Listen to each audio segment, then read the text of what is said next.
I told my husband to get out of his own house because his sad face was ruining my birthday. The thing is, I thought he was doing it on purpose. 2 glasses of rosé, 1 custom cake, and of course everyone was suddenly looking at him like he was the wounded hero. I thought I was taking my night back. By morning the house felt quieter than any apology could fix. My name is Delaney Cole. I was 34, and I owned a luxury beauty salon where women paid me to make them feel chosen before they walked back into ordinary lives. The thing is, I knew how rooms worked, how faces changed when mirrors were kind, and how quickly a good man could turn into a public accusation if everyone liked him more than you. 2 Polish bottles, 1 gold appointment book, no crime. That was how the week started, with me closing the salon while Melissa sat in the velvet waiting chair, drinking sparkling water like she had been invited to judge my life. The place smelled like cuticle oil, vanilla candles, and the sharp cleaner we used on the marble counters. My staff had left. The mirrors still held the last women of the day, softer than they looked outside. Melissa asked why I looked irritated before my birthday weekend. I said Nathan had been extra useful lately. She laughed because she understood the insult before I dressed it up. Nathan had that effect on me by then. Other people saw a calm husband who remembered appointments, fixed loose handles, paid bills early, and carried things without being asked. I saw a man who made every room silently compare us. He never had to accuse me. His patience did it for him. Of course, people called that love. My phone buzzed on the counter. Nathan asked what time I would be home and whether I wanted the Thai soup from the place near the salon. A year before, that message would have warmed me. That night, it felt like a hand on my shoulder pressing me into a role. Melissa said he sounded like a sad golden retriever with a mortgage. I told her not to be mean, but my mouth had already moved into a smile. There had been real things between us. Nathan used to bring me coffee after closing and wait near the front desk while I finished checking tips and wiping polish dust from the card machine. On my birthdays before we were married, he never made speeches because I hated being trapped under public sweetness. He wrote small cards instead, with private jokes only we understood. That should have mattered more than it did. When I got home, he was in the hallway with his work sleeves rolled up, tightening the loose hook near the coats. He asked softly if something had changed between us. I heard a complaint in the shape of concern. I told him he was making everything heavy again. His hand stayed on the screwdriver for 1 second too long. The next evening, when I pulled into the driveway and saw cars lined along the curb, my first thought was not gratitude. Of course, even my birthday had to become about him. The front hallway smelled like lemon cleaner and flowers I had not ordered. Through the glass panels beside the door, backyard lights glowed in thin, warm lines. My own house looked staged, and that should have pleased me. I built my life around presentation. The thing is, presentation only feels good when you believe you are the one controlling it. Nathan opened the door before I could use my key. Behind him, people shouted surprise. The sound hit the hallway walls and came back louder. Melissa was near the patio doors with a glass already in her hand. Claire, my sister, stood beside our mother, Diane, who wore the pleased expression of a woman who liked emotional events more when she did not have to pay for them. Eric, Nathan's closest friend, lifted his drink from the backyard like he had seen trouble coming and decided to bring bourbon. 2 rows of lights, 1 cake table, no room to breathe. For 5 seconds I was touched. That is the part I do not like admitting, even now. My hand went to my mouth. The backyard looked beautiful. String lights crossed above the lawn. The bartender stood behind a rented bar with bowls of citrus. The Italian place I loved had sent trays under silver lids. My favourite rosé sat in ice buckets. There were white flowers on the tables and no cheesy decorations because Nathan remembered I hated those. He stood beside me, waiting. Everyone looked at him, then at me, then back at him, like his effort needed my reaction to become complete. I hugged him. I thanked him. I kissed his cheek. For a moment, the old part of me reached toward the old part of him. Then the praise started. Claire said he had done an amazing job. Diane told me I was lucky in that pointed mother voice that meant I should behave accordingly. One of my salon clients said most husbands would never think of half this. Melissa leaned close and said Nathan had really outdone himself, as if my birthday had become his performance review. That was where the evening shifted inside me. Nathan smiled in that modest way he had, head lowered, one hand behind his neck, like he was trying not to take up space while everyone handed it to him. To other people it looked humble. To me it looked practiced. He had built an entire beautiful room where the only correct role left for me was grateful wife. The thing is, gratitude can feel like a trap when everyone is watching. Simon Blake arrived half an hour later, late enough to be noticed and polished enough to enjoy that. He was a salon investor contact, not close, but close enough to compliment me in ways Nathan never did in public. He gave me a small box from a boutique perfume shop and said the party looked almost worthy of me. Almost. I liked the word because it left room for me to be bigger than the room. Nathan greeted him politely. He offered him a drink and asked if he preferred red or white. Simon smiled and said Nathan had the hosting thing down. That should have been harmless. Instead, the room gave Nathan another point. At the outdoor bar, one of my friends said Nathan had saved husbands everywhere by making them look bad. Someone else said he needed to write a manual. Melissa, warm from Rosé, said maybe we should all send our husbands to Nathan's training camp. I could have let the joke stay there. Instead, I said Nathan did well when given clear instructions. People laughed. Not hard. Enough. Nathan looked over from the bar. His face stayed calm, but his eyes held on me for a second. That should have slowed me down. It did not. Calm eyes were part of the whole problem. Later, when guests asked how he kept the party secret, I said he was useful when he had a mission. Diane laughed first because mothers sometimes laugh before they know which daughter they are protecting. Melissa touched my arm. Simon smiled into his glass. Nathan set down a tray of small plates. He asked me quietly near the kitchen door why I had needed to make that joke twice. Specific. Factual. One named thing. That was how Nathan spoke when something hurt. He did not say he was embarrassed. He brought me the object and waited for me to admit what it was. I told him it was my birthday and people were having fun. He said he had planned the night for me, not for me to turn him into a punchline. What he meant was simple. What I heard was different. I heard him asking for public credit. I heard him telling me I owed him softness because he had bought cake and flowers. I heard my mother years ago telling me that a man who looks good to everyone else can make a woman feel crazy in private. So I said he was being sensitive. That word changed his face by 1 inch. He went back to the bar and refilled ice. The movement was ordinary, but the distance had started.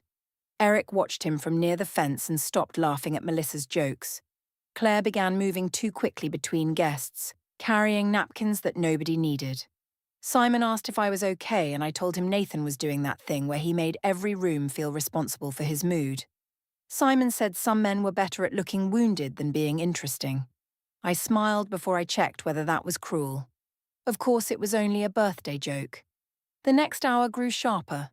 I said Nathan should not be praised too much or he would expect a certificate. I said he liked instructions because decisions made him anxious. I said he was convenient, which was not the same as romantic. Each line had a little sugar on it. Each laugh came thinner. Nathan stayed busy. He fixed the Bluetooth speaker. He found more forks. He checked the cake box in the kitchen. He thanked the bartender. He did not argue in front of people, and somehow that made him look better and me look worse. By the time the candles were ready, his face had closed. I saw him standing near the cake table, tired and quiet, while guests gathered with phones out. His mouth did not hold a smile anymore. His shoulders were straight, but there was something heavy around him, something that made the space near him colder. I did not see pain. I saw sabotage. He was doing it again. Standing there with that sad face trying to ruin my birthday. The cake table sat under the largest string of lights, exactly where the grass met the stone patio. The custom buttercream cake was pale cream with tiny gold flakes along the edge. I had not asked for it, but Nathan knew the bakery I liked, knew I hated thick frosting, knew I wanted lemon instead of chocolate even when I pretended not to care. The thing is, knowing someone well can become irritating when you no longer want to feel known by them. Everyone gathered close, phones lifted, candles burned. The air smelled like sugar, warm grass, and rosé. Melissa stood to my left. Claire hovered near Diane. Eric was behind Nathan, one hand around his glass, not drinking. Simon leaned near the outdoor bar with that careful half-smile men use when they want to enjoy a scene without being blamed for it. 2 candles leaning crooked. 1 black leather key fob on the cake table. No way to call this private. Nathan had placed his keys there earlier when he carried out the cake. The key fob was black leather, worn along one edge from years in his pocket. It belonged to the house. His house first, ours later. Or that was the legal detail I never liked to carry in my mouth. He had never used it against me. That almost made it worse. People sang. I smiled. The candles blurred a little from the heat above the cake. When the song ended, someone asked for a speech. Of course someone did. Birthday speeches are traps with frosting. I thanked everyone for coming. I thanked my mother. I thanked Claire for helping Nathan with whatever tiny part she had helped with. I thanked Melissa for always making me feel like the room had a pulse. The first laughs were easy. Then my eyes moved to Nathan. He looked at me carefully like he was trying to warn me without making a sound. That annoyed me more than if he had frowned. I said Nathan had tried his best. People laughed politely. Nathan's face did not change. I said he always tried his best, actually, which was part of the problem. He could plan a whole party and still look like loving me was a difficult work assignment. A few people made small sounds. Melissa laughed once, then looked down into her glass. Eric's eyes moved from me to Nathan. Nathan asked me quietly not to do this in front of everyone. That was his mistake, or I told myself it was. He had asked for privacy after making the whole night public. He had built a room full of witnesses, accepted their praise, then wanted me to manage my truth like a spill on the carpet. I turned toward him. I said he was proving my point. I said he could not even let me enjoy my own birthday without standing there with that miserable face, making everyone wonder if I had done something wrong. The backyard changed. Not loudly. Real discomfort almost never arrives loudly. It comes through a glass lowered before a sip, a laugh that dies halfway, a cousin suddenly checking the dessert plates. Nathan's hand moved toward the cake table. His fingers touched the black leather key fob, then stopped. He said, still quietly, that he had not made the night about himself. I heard moral superiority. I heard calmness dressed as innocence. I heard the old fear that everyone would leave this party saying Nathan was wonderful and I was difficult. The words came out clean. I said that if his miserable face was going to ruin the birthday party he planned for me, then he should get out. Nobody laughed. The silence made me feel cornered, so I made it worse. I said he should actually get out of my house. Claire said my name in a warning voice. Diane drew in a breath. Eric set his glass down on the table behind him. Someone near the bar said softly that it was his house. I laughed. That laugh is still ugly when I remember it. I said then he could finally be useful and leave it to me for the night. That was the line that changed the room. Nathan looked at me, not with anger. Anger would have given me a fight. He looked at me like a person checking a door he had thought was locked and finding it open. Then he picked up the black leather key fob. No speech, no dramatic breath. Just keys, phone, jacket from the back of a chair. Eric stepped forward and asked if he wanted company. Nathan said he did not. Claire tried to speak. Nathan lifted one hand, not rude, only clear. Diane told me I had gone far enough, but even her voice sounded late. I said he was making a scene. He looked around the backyard. The guests were silent, phones half lowered, cake untouched. Then he looked back at me. He told me that I had made the scene and that he was only leaving it. Indirect. Soft. final enough to make my skin tighten. For 1 second, a crack opened in me. It was not guilt. Not yet. It was the sight of his hand around the key fob. The same hand that had carried coffee into my salon after long nights. The same hand that had hung these lights and placed flowers where he thought I would like them. He was not taking control of the room. He was removing himself from a place where I had made him small and then blamed him for standing there. The thought was plain enough to hurt. Then Simon shifted near the bar, and I saw his eyes on me. Melissa's glass trembled a little, and I hated how pity looked on her. The door inside me closed. I told myself Nathan knew exactly how to leave, so everyone would think he was noble. He walked through the house and out the front door. For a moment, the party had no sound except the small hiss of candles burning down.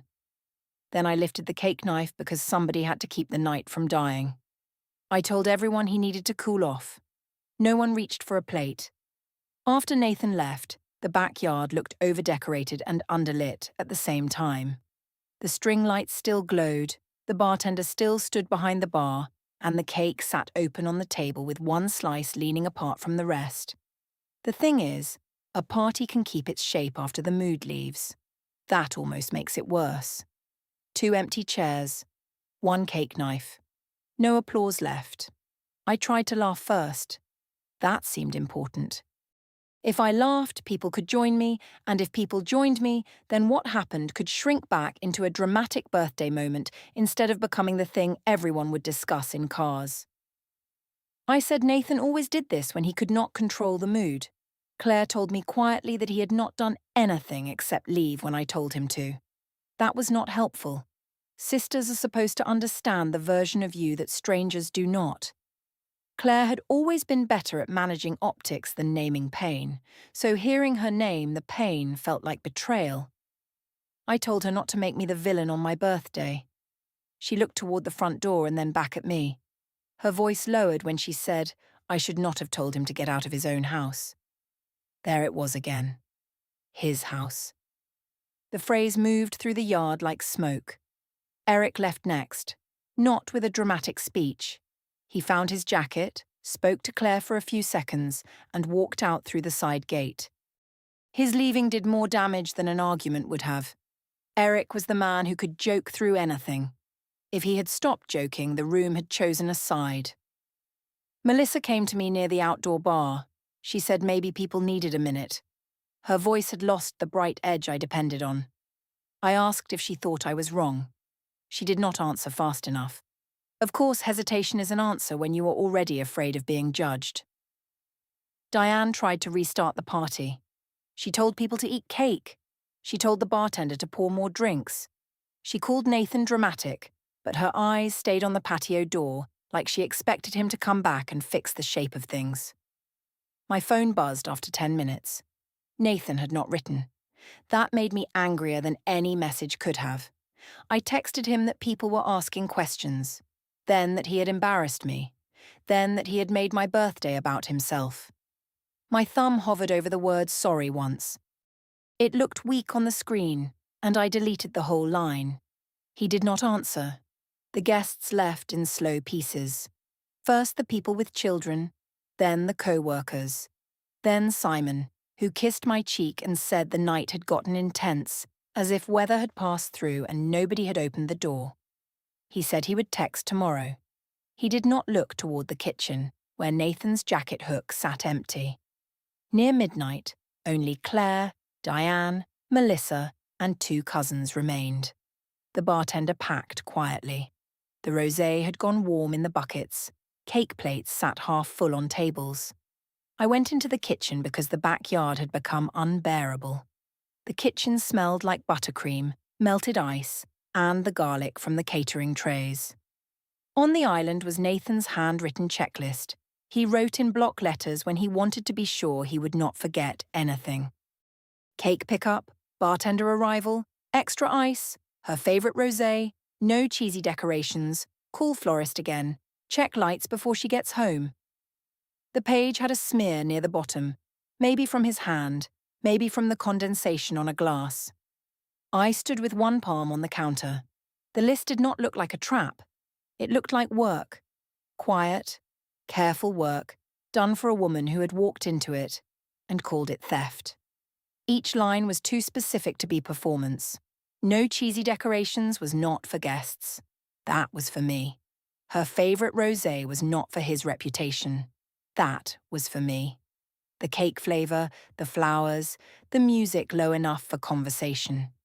He had built a night from details he had stored because once I loved being remembered. For a few breaths, there was no story I could use. Then the old panic rose. If he really loved me, he would not have made his efforts so visible. He would not have let everyone praise him until I looked cold beside him. He would not have stood there with that wounded face and let the whole night turn against me. I folded the checklist once and slid it under a stack of napkins. Claire came in behind me and saw the movement. She asked if I was all right. I told her I was tired of everyone acting like Nathan was the only person who could be hurt. She said nobody had said that. I told her they did not need to. That answer changed her face. She put her glass in the sink, but not near mine. Small distance, sharp distance. The next morning, Nathan still did not come home. His side of the closet looked touched but not emptied. 2 shirts were gone. His running shoes were gone. The black leather key fob was gone from the bowl near the front door. The empty bowl bothered me more than I wanted to admit. I texted him once more, asking when he planned to stop punishing me. No reply came until the afternoon. He only asked when I would be out so he could collect more clothes. The salon office felt too bright the following week. Every mirror gave me back a woman who looked prepared, styled and slightly overlit. The thing is, mirrors are kind when you know what face to make. People are harder. 2 client cancellations. 1 unread message. No clean version of the party left. I told the story anyway. I told Melissa that Nathan had ruined the mood with his sad face. I told Claire that he wanted everyone to feel sorry for him. I told Diane that he had walked out to punish me. I told myself the same things in better language. The responses did not come the way they used to. Melissa took 2 hours to answer. Claire replied that she loved me, but the words at the cake were too much. Diane called Nathan dramatic, then lowered her voice and asked whether I had actually said my house. Eric did not answer at all. Simon sent one message saying he hoped things were calmer. When I asked if people were talking, he said only that parties always look different from the outside. That was not support. That was a man stepping away from a table before the bill arrived. Nathan's messages were worse because they had no anger in them. He asked when he could pick up clothes. He asked which utility bills had autopay from which account. He asked if I would leave the garage opener on the counter. He asked whether I had seen his passport folder in the office cabinet. Logistics. Dry and neat. Like 2 people closing a rental agreement. His calm made me loud. When he came by on Wednesday evening, the house smelled like the fig candle Diane had brought, and nobody had burned during the party. I had dressed carefully, not too soft, not too sharp. The black leather key fob was in his hand. He did not put it in the bowl. He held it while he walked through the hallway, as if the house now answered only to him. I told him he was being cold. He said he was being clear. I said he had been waiting for a reason to make me look like the problem. He stopped by the living room doorway. The party flowers were dead in the vase behind him. He asked if I understood that I had told him to leave his own house in front of guests after he had planned the night for me. Final, specific, clean. I said everyone kept repeating the house part because it made me sound worse. He said the house part mattered because I had used it as a weapon. That was when I changed tactics. Not apology. Something softer with edges. I told him that for years he had made me feel like a beautiful responsibility, not a wife. I said he paid for things, fixed things, planned things, and still left me alone beside him. I said sometimes being loved by him felt like being maintained. That was true. He did not deny it. His hand tightened once around the key fob, then relaxed. He said he had probably loved me too quietly. He said he had thought effort would say what he did not know how to say. He said he understood that part better now. For 1 second, the room lowered its weapons. Then I picked mine back up. I said maybe I told him to leave because I had felt alone in that house for years. He looked at me for a long moment, not angry, tired in a way I could not dress up. He said I told him to leave because I thought he would not. The words made the house smaller. I told him he was twisting it. He said no, he was done being convenient. That word should have belonged to me. Hearing it in his mouth took the shape away from it. I said he was punishing me. He said he was finished explaining pain to someone who kept calling it mood. I said he was making one birthday into a trial. He said the birthday was only the first night I said the quiet part where everyone could hear it. Then he said everything would be handled properly. No legal words, no threat, just a clean sentence with no handle. I followed him into the bedroom while he packed a duffel. He folded shirts. He checked drawers. He took the passport folder from the office cabinet. The way he moved scared me because it had no performance in it. He had stopped trying to make me understand. He was only removing what belonged to him. I kept talking. I said Eric had poisoned him. I said Claire was overreacting.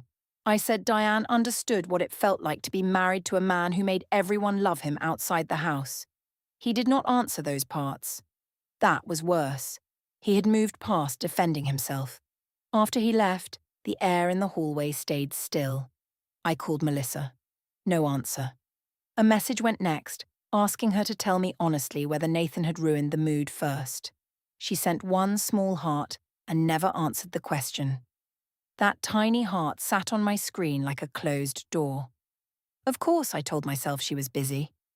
Simon removed himself from the party group chat the next morning. Someone had asked what exactly happened near the cake, and after 3 dots appeared beside his name, he vanished from the member list. Later, he texted that he barely knew the situation well enough to comment. The message sounded polished, careful, and useless. By Friday, Nathan's side of the closet was thinner. The key bowl stayed empty. His coffee mug was gone from the cabinet. The house still had my clothes, my candles, my salon samples on the dining table, but the place had begun to feel borrowed. Diane called and told me not to chase him because men came back when they realized Silence did not cook dinner. I almost laughed.